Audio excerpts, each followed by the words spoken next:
말씀 에베소서 6장 1절에서 3절 말씀입니다. 에베소서 6장 1절에서 3절 말씀을 보겠습니다. 신약 316페이지에 있습니다.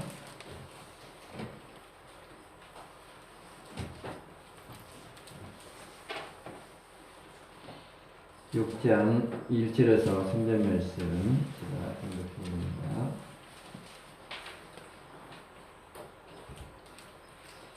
자녀들아, 주 안에서 너희 부모에게 순종하라. 이것이 옳으니라. 내 아버지와 어머니를 공경하라. 이것은 약속이 있는 첫 계명이니 이로써 내가 잘되고 땅에서 장수하리라. 아멘. 할렐루야. 예, 목사님 사랑합니다. 사랑합니다. 축복합니다. 사랑합니다. 축복합니다. 아멘. 예. 오늘 특별히 어버이 주일로 드리고 있습니다. 어버이 주일 말씀의 제목은 내 부모를 공경하라 라는 말씀의 내용입니다.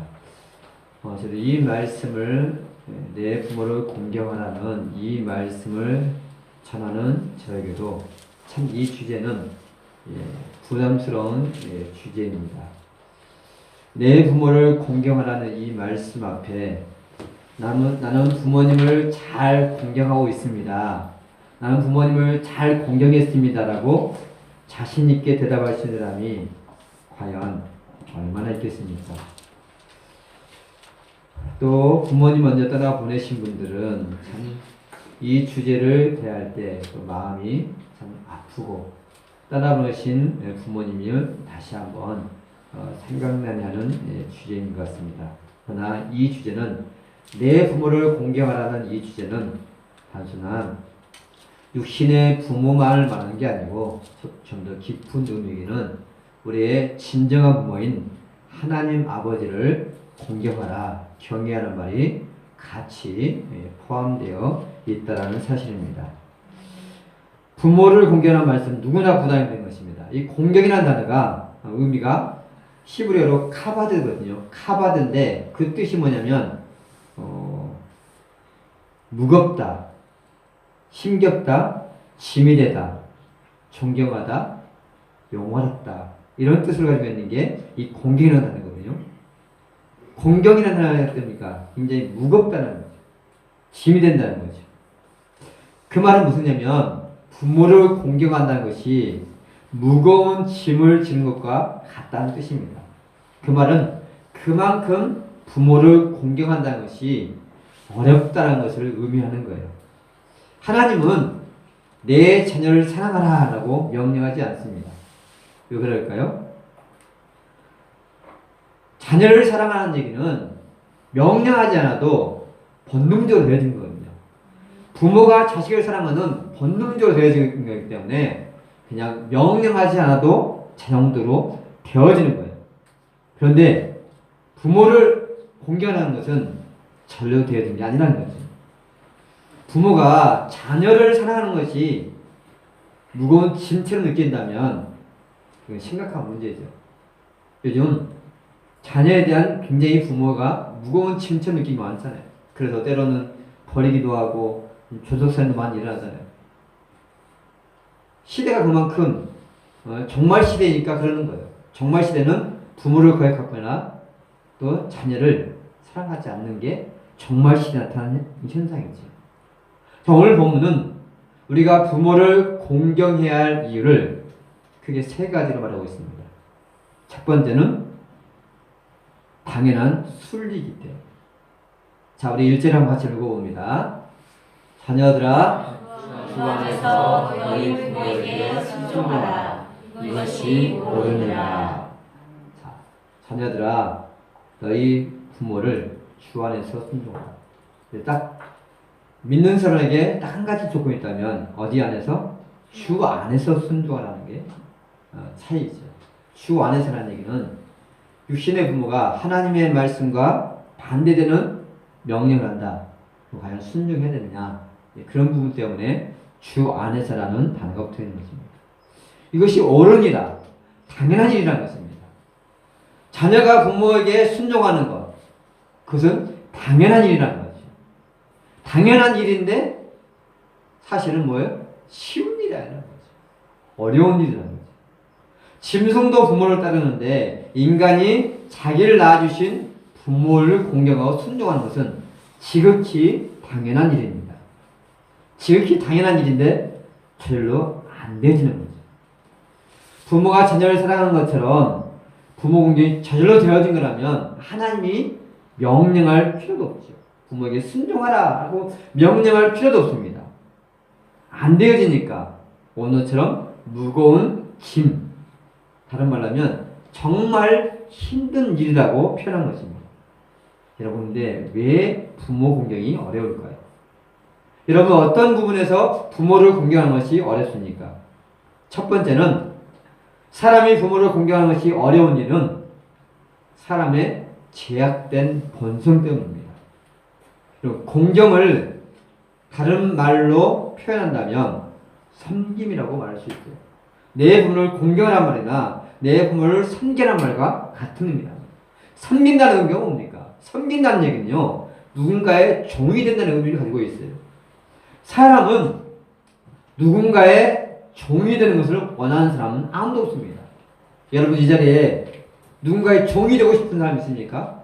다 자기가 주인 돼서 아니면 사장이 돼서 뭔가 누리고 명령하고 싶지, 누구의 종이 돼가지고 노예가 돼서 하인이 되고 싶은 사람은 한 사람도 없습니다. 여러분, 종으로 살고 싶습니까? 아니면 남의 간섭을 받지 않는 자유인으로 살고 싶습니까? 어린 아이도 조금 자라면 부모의 간섭을 싫어해요. 장애인이라도 누군가의 간섭하는 걸 싫어해요. 나이 많으시고 몸이 편한 어르신이라도 자꾸 누군가 간섭하는 것을 싫어한단 말이에요. 이게 인간의 본성이에요. 제약된 본성이에요. 인간이 자신을 자신을 만드신 하나님을 섬기지 않고 자기 마음대로 살고 싶어서 반영을 했단 말이에요. 이 인간의 제약된 본성이거든요. 그러니까 내 마음대로 살고 싶은 게 본성인데 누군가의 종이 돼서 섬긴다는 것은 인간에게 그만큼 어려운 일이에요. 나를 낳아주신 육신의 부모라고 할지라도 섬기는 것은 쉬운 일이 아니라는 거예요. 그래서 공경이라는 단어가 무거운 짐이라고 표현하고 있는 것입니다. 또 왜 부모를 공경하는 것이 어려울까요? 여기에는 많은 희생과 섬김이, 노력이 따르기 때문에 이런 부모를 공경하려면 뭐가 필요합니까? 물론 아직 어린 아이들이 어릴 때는 뭐 그렇게 많은 같이 살고 있을 때는 좀 덜하지만 부모를 공경하려면 시간이 필요하죠. 일주일 내내 일하다가 주말에 부모님을 매주 간다는 게 쉬워요? 부모를 공경하는데 시간이 필요해요. 시간만 필요합니까? 또 물질도 필요하죠. 또 육체적인 희생도 필요합니다. 얘네 같은 경우는 같이 모여 사니까 뭐 이런 시간이라든지 물질이라든지 육체적인 희생이 좀 덜했죠. 그러나 정신적인 건 더 같이 살면 그만큼 힘들었죠. 네, 저도 이번 주에, 지난주에 금요일날 곡성의 처갓집에 다녀왔습니다. 장인어른이 허리에 뼈가 부러지셔서 입원했기 때문에 간 것도 있지만 또 어버이날도 겹쳐서 겸사겸사 다녀왔습니다. 먼 거리, 저도 곡성까지 가려면 약 3시간 반, 4시간 걸린단 말이에요. 이렇게 먼 거리를 늘 왕래라고 하겠습니까? 거리가 멀면 이렇게 부모를 공경한다는 것이 쉽지가 않다는 거죠. 또한 부모님과 함께 산다면 육체적인 희생과 정신적인 희생이 같이 또 따른다는 거예요. 옛날에 장남은요, 부모님을 모신다는 것이 굉장히 무거운 짐이었잖아요. 그러니까 옛날에 장남이라면 시집도 잘 안 올라갔잖아요. 왜? 부모를 모신다는 거예요. 그만큼 부모를 모신다는 것이 어렵고 힘듭니다. 부모는 자식을 키울 때 계산하지 않습니다. 보수가 없어요. 그렇죠? 24시간 노동을 하고 휴가가 없지만 아무런 대가가 없지만 부모는 아이를 월급 받고 키우지 않잖아요. 계산하고 키우지 않습니다.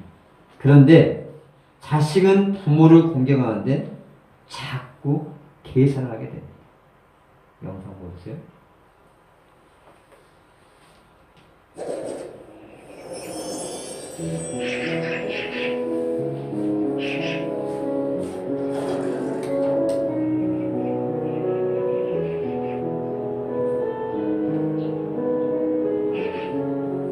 얘야, 저 새는 무슨 새냐? 그렇죠.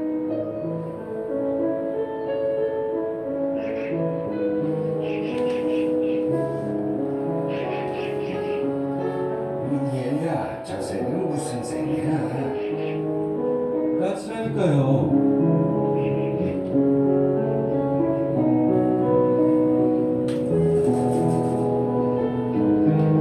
얘야, 저 새는 무슨 새라고 했지? 몇 번이나 대답해야 아시겠어요. 까치요. 까치라고요.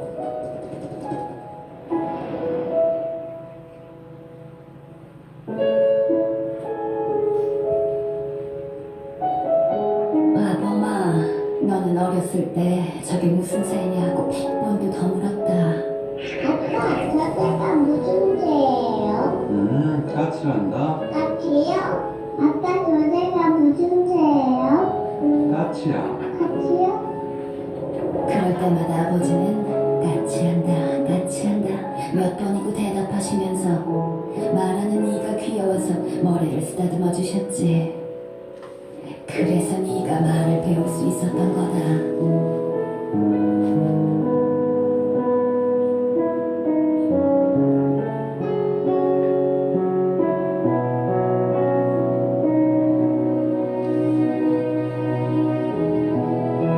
이제는 우리가 아버지의 손을 잡았다.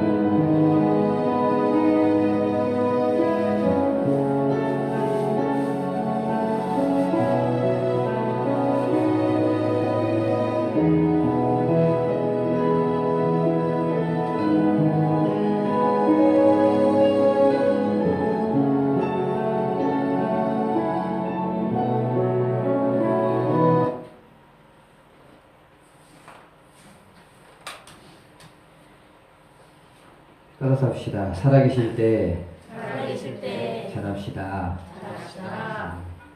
돌아가신다 하면은 남는 게 후회밖에 없더라는 거죠. 근데 그게 살아계실 때는 잘 느껴지지 않아요.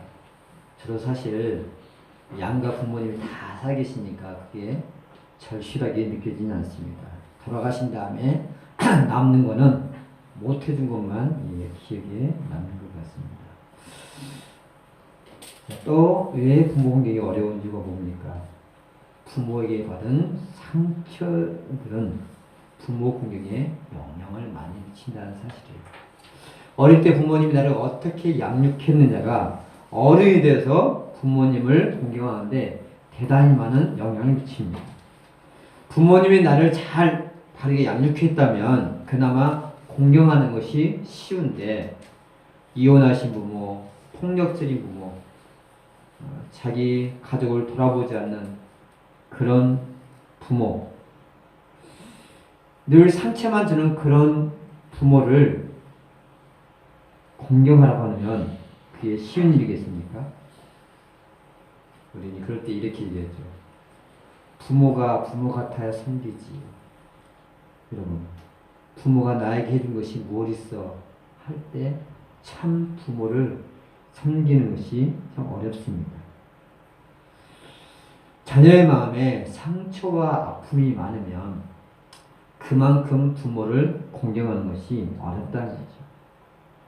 여러분, 어른 되어서 공경받고 싶으면 먼저 부모 노릇을 잘하는 것이 먼저입니다.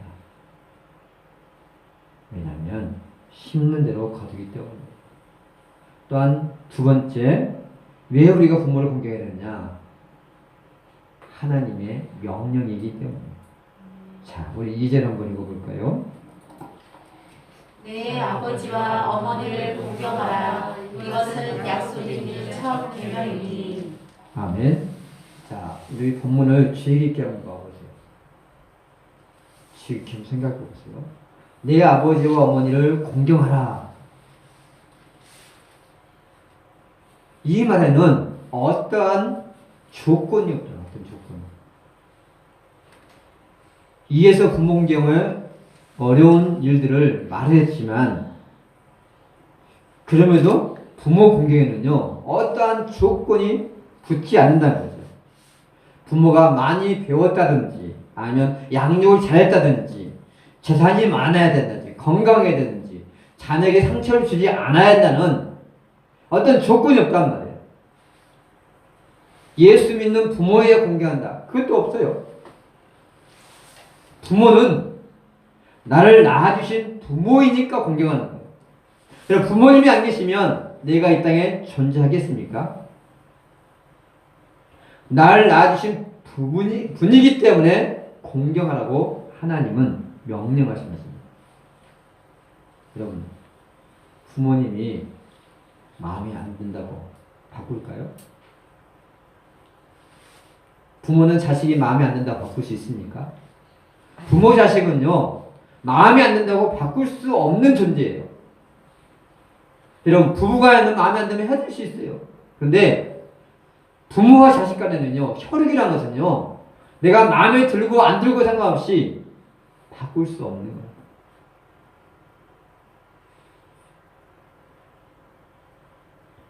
그러면 부모님을 최고로 공경하는 것이 어떤 것일까요?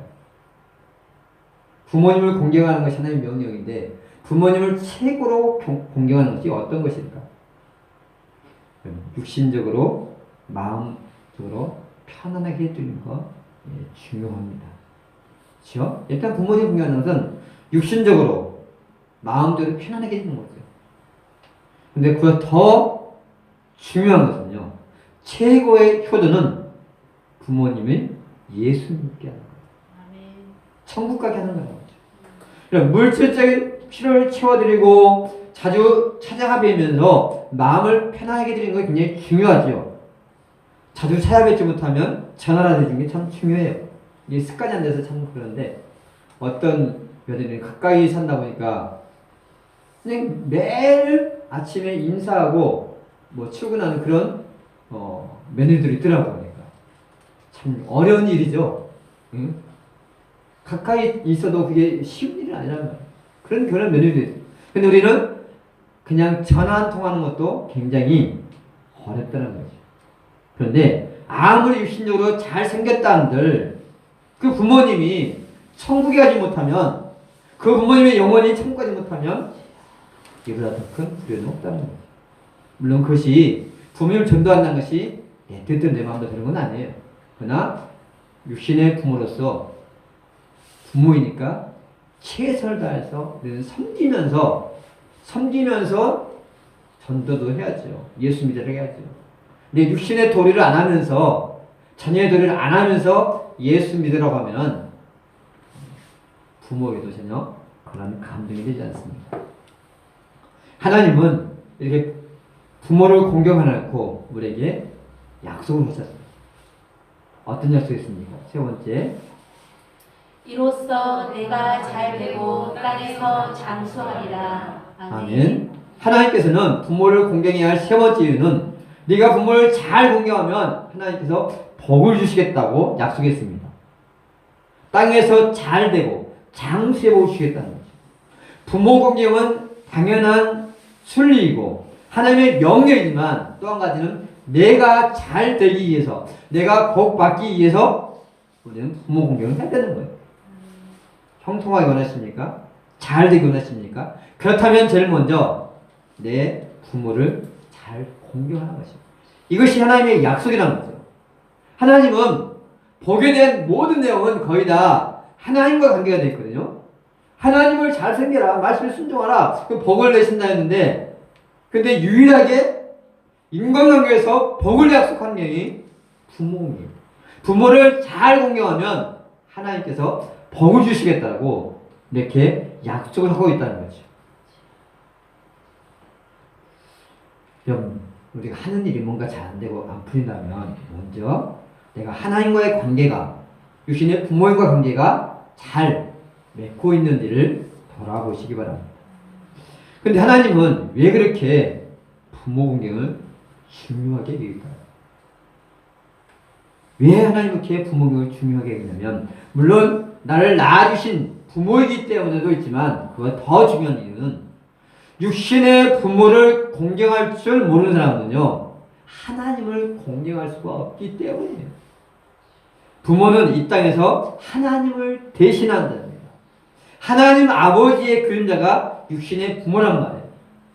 예, 육신의 부모가 없는 사람은요, 하나님 아버지 하면 전혀 감이 안 잡혀. 아버지라는 분이 어떤 분인지 감이 안 잡혀. 거하는 아버지라는 분이 어떤 분인지 감이 안 잡혀. 어머니라는 분이 어떤 분인지를 감이 안 잡힌단 말이에요. 그래서 육신의 부모를 통해서, 아, 하나님 아버지는 이렇게 자상하시고 사랑이 많은 분이구나, 끝까지 사랑하는 분이구나 하는 것을 깨닫게 하려고 육신의 부모를 하나님은 이 땅에 허락하신 것입니다. 그래서 육신의 부모를, 보이는 부모님을 공경하지 못하는 사람이 보이지 않는 하나님을 공경한다는 것은 그건 불가능한 일이에요.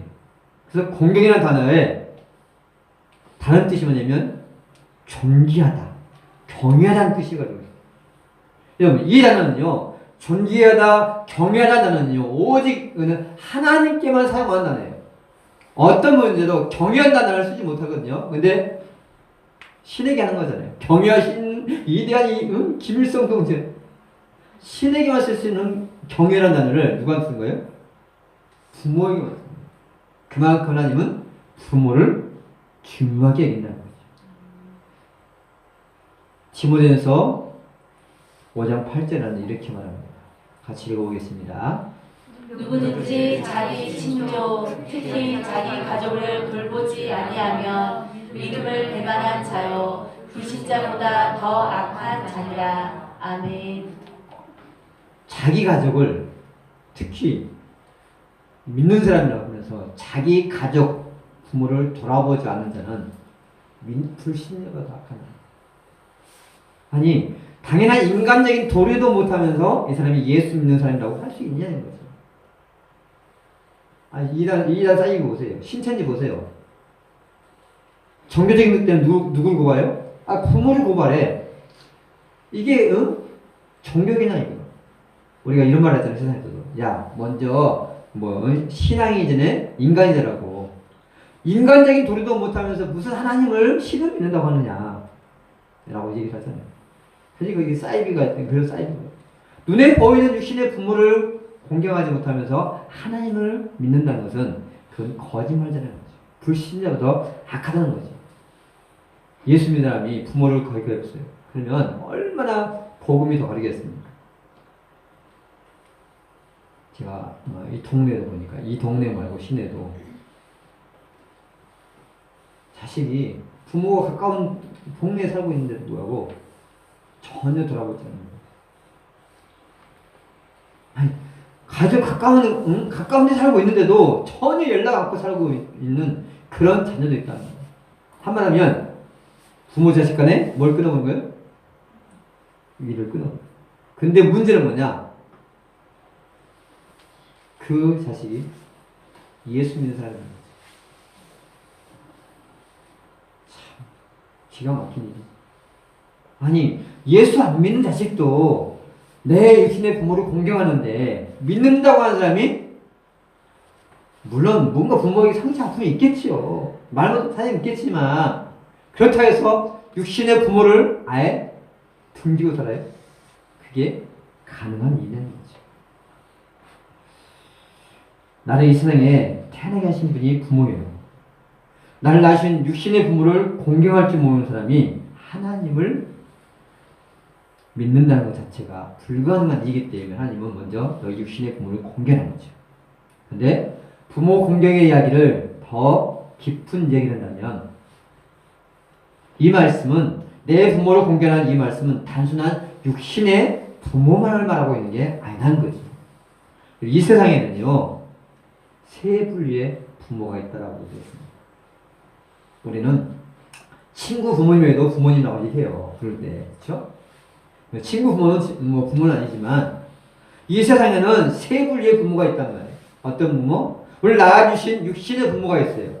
그리고 우리를 믿음으로 이끌어가는 믿음의 부모. 믿음의 부모는 이 목회자를 말하는 거죠. 또 진정한 부모인 나를 이 땅에 존재하게 하신 하나님 아버지가 있다는 말이에요. 그래서 우리는 부모하면 세 분을 생각할 줄을 알아야 된다는 거죠. 목회자 마음은요 항상 부모의 마음과 똑같아요. 여러분 우리가 자주 부모님을 찾아뵈면 부모님이 참 기쁘잖아요. 목회자도 마찬가지거든요. 우리가 주일날 교회 오는 건 뭡니까? 먼저는 하나님 아버지를 뵙는 거잖아요. 그렇죠? 하나님 교회 오는 게 뭡니까? 하나님 아버지를 뵙는 거예요. 일주일간 잘 지냈습니까? 하면서 하나님께 인사하고 그게 우리가 예배거든요. 근데 그거를 중간에서 관리하고 그것을 지도하는 게 누구냐? 목회자는 거예요. 그러니까 목회자는 성도가 주일날 안 나오면 이런 고민 저런 고민하는 마치 자식이 집에 안 오면 어때요? 부모가 이런 고민 저런 고민 걱정을 하잖아요. 그렇죠? 목회자 똑같아요. 왜? 믿음의 부모이니까 바로 그렇다는 거예요. 내 부모를 공경하는 말씀은요. 육신의 부모를 공경하라. 믿음의 부모, 영의 부모인 하나님을 잘 공경하라는 의미를 담고 있습니다. 여러분 육신의 부모님은 안 계시기 때문에 우리 공경할 수 없어요. 공경하고 싶어도 안 계시니까 공경할 수 없는 분들이 많이 있지. 지금 여기에 많이 계시잖아요. 그런데 믿음의 부모 하나님 아버지는 누구에게나 다 공경할 수 있는 영원히 살아계신 분이라는 것입니다. 하나님 우리에게 이렇게 말씀하세요. 말라기 보니까 읽어보겠습니다. 내 이름을 멸시하는 제사장들아 나 만군의 여호와가 너희에게 이르기를 아들은 그 아비를 종은 그 주인을 공경하나니 내가 아비일진데 나를 공경함이 어디 있느냐. 아멘. 아멘. 하나님께 뭐냐면 내가 너희 아버지다. 부모는 자식은 부모를 공경하게 되어 있어요. 하나님의 자녀는 하나님을 아버지로 보시니까 하나님을 공경해요. 그런데 세상 사람들도 하나님을 아버지로 보실까요? 그들의 아버지는 따로 있어요. 성경 요한복음 8장 보니까 너희는 너희 아비 마귀에게서 났으니 세상 사람들은요 마귀가 아버지예요. 세상은 그거 듣기 싫어하죠. 성경이 그렇게 얘기해요. 그 사람들은 그 부모를 따라가는 거예요. 하나님을 안 믿는 게 뭐냐? 마귀를 아버지로 섬기는 거란 말이에요. 우리가 하나님의 아버지인데 하나님을 아버지로 믿는다면 아버지를 공경하는 게 뭐냐? 아버지를 공경하는 것이 부모님의 말씀에 하나님 말씀에 순종하는 거예요. 우리는 부모님의 말씀에 하나님 말씀에 순종하기 위해서 오늘도 하나님 앞에 나와서 예배를 드리는 거잖아요. 근데 순종하지 못하면 자주 못하면 어떻습니까? 당연히 부모가 걱정을 하게 되는 거죠. 자, 이렇게 부모 경영은 세 가지 이유가 있습니다. 당연한 도리니까 경영하는 것이고, 그래서 하나님의 명령이기 때문에 또 우리가 잘 되기 위해서 복 받기 위해서 공경해야 되는데 그렇다면 어떻게 해야 부모를 공경할 수 있을까요? 목회자가 강조한다고 부모 공경이 잘 되면 얼마나 좋겠습니까? 부모가 자식에게 야 유경아 하은아 너 부모님 효도해 그렇게 강조한다고 효도가 되어지면 뭐가 걱정이겠어요? 그런데 이것은 누가 강조한다고 되는 건 아니에요. 제가 아무리 강단해서 피를 튀기며 부모를 공경하세요라고 강조한다고 되어지는 게 아니고 그것은 내가 부모를 공경하려면 딱 한 가지예요. 부모의 사랑을 깨달아야 돼요. 부모의 사랑을 깨달아야 부모를 공경하고 효도할 수 있는 거예요. 그래서 부모의 사랑을 깨달은 사람을 뭐라고 하냐면 철이 들었다고 합니다. 이 철 들었다는 얘기 뭐냐? 내가 부모의 사랑을 깨달았다는 거예요. 예, 부모의 사랑을 깨달아야 내가 부모의 마음을 아프게 하면 안 되겠구나, 두려워하면 안 되겠구나 하는 생각이 들어요. 그런데 어른 됐다고 해서 다 철든 건 아니에요. 어른 돼가지고도 부모를 속삭이는 게 사실 얼마나 많이 있습니까? 귀찮냐고 태우는 부모의 사랑을 깨달아나 모르겠네. 내가 깨달았으면 철든 거예요. 근데 그만큼 많아요? 효도하겠죠. 그럼 어떻게 해야 부모의 사랑을 깨달을 수 있을까요? 하나님의 사랑을 깨달은 건 똑같거든요. 부모의 사랑 이런 거 어떻게 깨달았나요? 하은이, 유배이가 부모의 사랑을 깨달았나 모르겠다. 깨달았으면 철이 들었겠지. 어떻게 해야 자식이 부모의 사랑을 깨달을 수 있을까요? 부모의 사랑을 깨닫는 것은요, 부모가 자식을, 나를 양육하기 위해서 얼마나 힘쓰고 애쓰는 그런 모습을 볼 때 깨닫게 되더라고요. 저 경우는 그래요. 예. 부모님이 나를 위해서 얼마나 힘쓰고 애쓰고 수고하시는 그 모습을 보면서, 아, 정말 부모님이 나를 양육하기 위해서 저렇게 힘쓰고 애쓰고 때로는 굳은 일, 힘든 일, 창피한 일도 감수하면서 땀 흘리고 때로는 눈물 흘리면서도 그렇게 양육하는구나. 그걸 봤을 때 자신이 철 들더라는 거예요. 예, 저도 엊그제가 시골에 갔다 왔다 했잖아요. 장인어른 종원에서 주무시고 장모님과 이제 셋이서 잠을 자는데 장모님이 굉장히 어깨가 아프시거든요. 정말 보겠어요. 양집사님은 더 심하신 것 같아요. 아프다고는 했지만 저도 그 실감은 없는데 근데 밤에 주무시는데 밤에 어깨가 아프니까 끙끙 그러면서 계속 잠을 깨시더라고요. 참 그 모습을 보면서 참 사이지만 너무너무 마음이 없더라고요. 자식을 키우기 위해서 자신의 몸이 부서지도록 애쓰는데 자녀들은 과연 그 부모의 사랑을 얼마나 알까요? 자식을 양육하기 위해서 얼마나 부모가 힘쓰고 애쓰는데 땀 흘리는데 때로는 직장에서 참 상사에게 굽신굽신하면서 아쉬운 소리 하면서 그런데 과연 자식들이 얼마나 그 부모의 희생과 노력을 알겠냐는 거죠.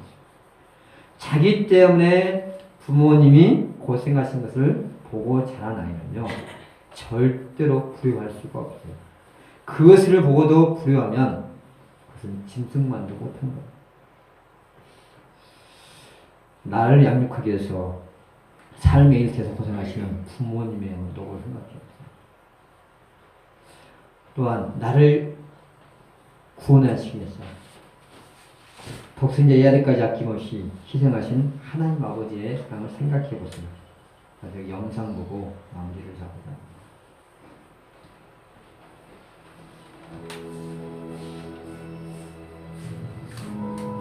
엄마라는 존재가 원래 걱정이 많지만 우리 엄마는 다른 엄마들보다 좀 심하셨다. 그 시작은 당뇨라고요? 아니 아직 중학생인데. 아마도 내가 중3 올라가는 겨울방학 직전이었던 것 같다. 딸이 중학생 때 당뇨에서 당뇨. 앞으로 나한테 계속 필요한 거니까 대충 읽지 말고 꼼꼼하게 읽어. 응? 당뇨 주사를 세연아, 맞아요. 너 주사 맞아야지. 꼭 하고 있는데 잔소리 한마디를 더 하고. 세연아, 밥 먹어. 어머 잠깐. 오늘 안 좋은 거 알지?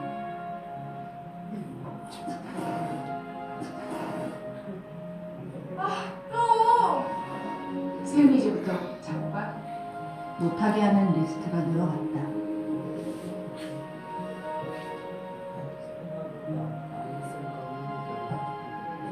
세연아, 주사. 주사 맞아야지. 주사. 걱정이 늘어나는 만큼 잔소리 강도도 점점 세지기 시작했다. 너 주사 맞았니? 아주 부지런히. 여보세요? 너 주사 맞았어? 아, 내가 알아서 할게. 나도 짜증이 자꾸 늘어났다. 세연아, 이것도 좀 먹어봐. 이거 좋은 거야. 그래, 먹어.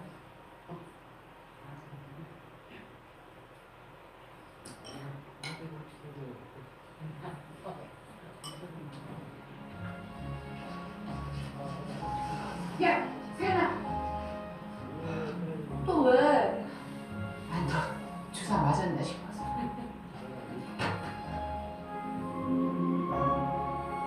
엄마, 나랑 같이 안 살아서 어떡해? 나한테 잔소리 못해서. 애가 벌써 2살이야.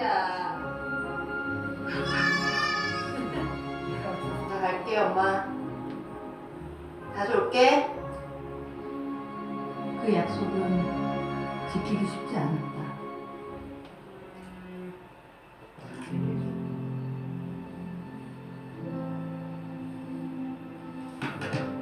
독립하고 나서 업무에, 육아에, 다시 집안에 친정가는 일이 점점 줄어갔다. 엄마 잔소리도 줄어드는 것 같았지만 그건 기쁜 게 아니었다. 여보세요?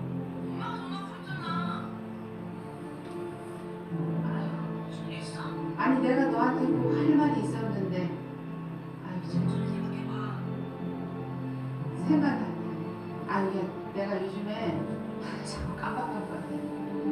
엄마는 얼마 전부터 기억을 잃어가고 있었다. 엄마의 시간은 뒤죽박죽 섞이더니 결국 멈춰버렸다. 안녕하세요. 박순희입니다.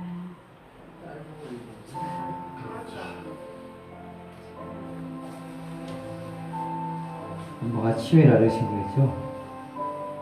내 걱정만 하며 살던 엄마는 오히려 이제야 편해 보였다.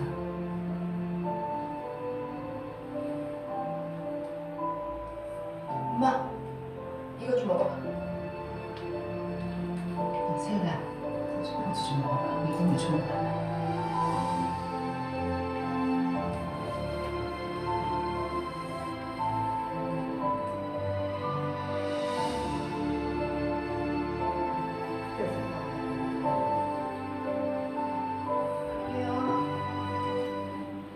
엄마, 나 갈게. 걱정하지 말고 어서 가. 또 올게요.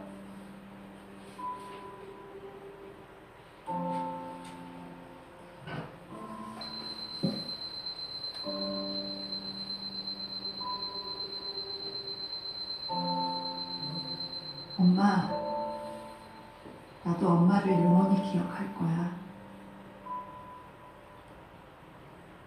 예, 반주해 주시고요.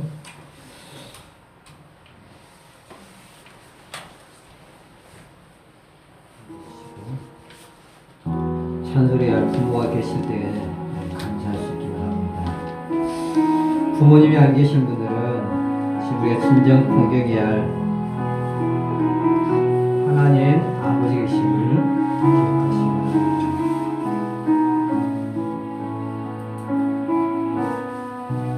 이 시간을 같이 기도하겠습니다. 나실 때 우리 같이 기도하겠습니다. 우리를 낳아주신 육신의 부모님을 기억하면서 또 우리 땅에 존재 계신 하나님 아버지를 기억하면서 하나님 있을 때 잘 섬길 수 있게 하시고 또 하나님을 또 잘 섬길 수 있게 해달라고